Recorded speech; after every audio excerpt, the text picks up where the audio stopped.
Morning arrived with Kate's forceful knocking. Alessandra, remembering her hopeful encounter with the Duke, masked herself. A fearful maid delivered breakfast only for Kate to trap Alessandra's hand under her shoe, demanding details of her conversation with the Duke. Alessandra lied, saying he spoke of Kate as a marriage prospect. Despite this, Kate, worried about Alessandra's appearance before the Duke, ordered her to stay confined. Their father Desmond intervened, demanding Kate leave, intrigued by the news of the Duke speaking with Alessandra. What will Desmond do with this new information? And what was the real topic of conversation between Alessandra and the Duke? "Alessandra, my dear," Desmond said, softening his voice as he stepped closer. Given his own predicament, it was important to get all the information on this encounter with Lord Collins. "Can you tell me what happened with the Duke last night? Why were you out of your room? Were you aware there was a party?" Alessandra was quick with her response. "I was, but no food came last night, and I was hungry. The garden is off limits, so I thought I could slip out for a moment. That's all." Desmond understood, but this was Duke Edgar Collins they were talking about. And so many rumors swirled about her curse. "What did you talk about?" Alessandra kept her head down. He only asked if he could smoke in the garden and mentioned Kate as a potential bride. "Really?" Desmond's eyes brightened. He had been worried that Kate hadn't captured the Duke's attention, but now it seemed he might have been intrigued.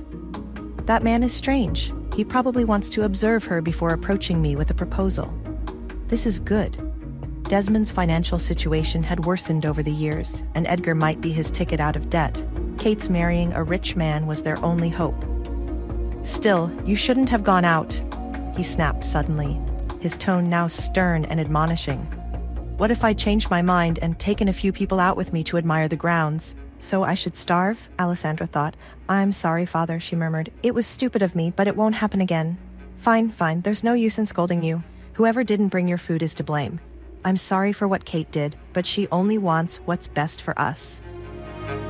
"His grace could ruin us," Desmond said, his worry palpable. He softened, seeing Alessandra's downcast face. "You must be bored in your room all day. Is there anything you'd like to do to pass the time?" "Name it, and I'll fetch it." Alessandra's heart leapt. This was her opportunity to leave the grounds. Perhaps she could meet with Lord Collins after all.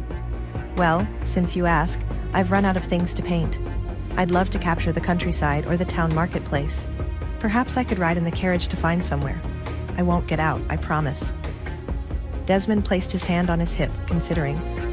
His wife, Katrina, would never approve of this, but keeping Alessandra locked away only made her rebel. It was best to give her some freedom. After Kate's behavior, he had to do something to make it up to her.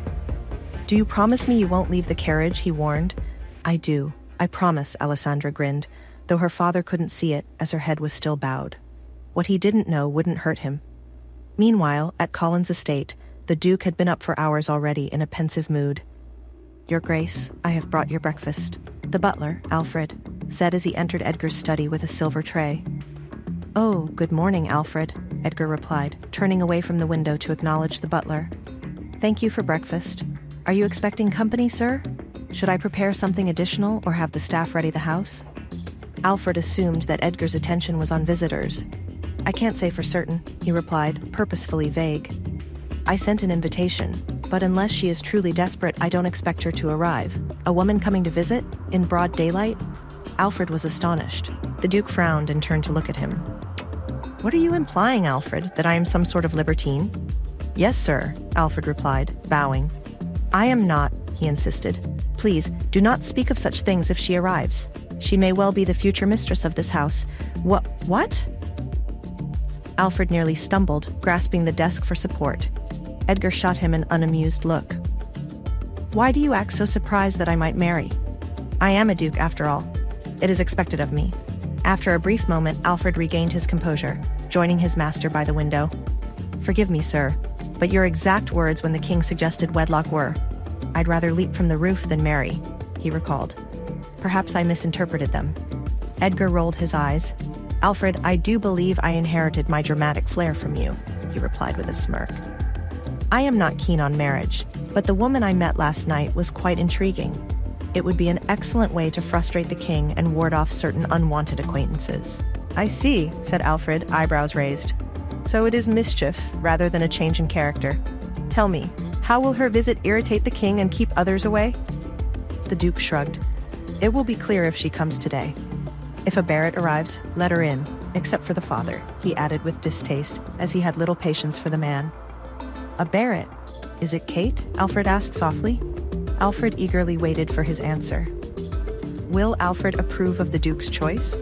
Will he get shocked once he knows that the Duke is talking about Alessandra? Will Alessandra be able to make it to the Duke's mansion?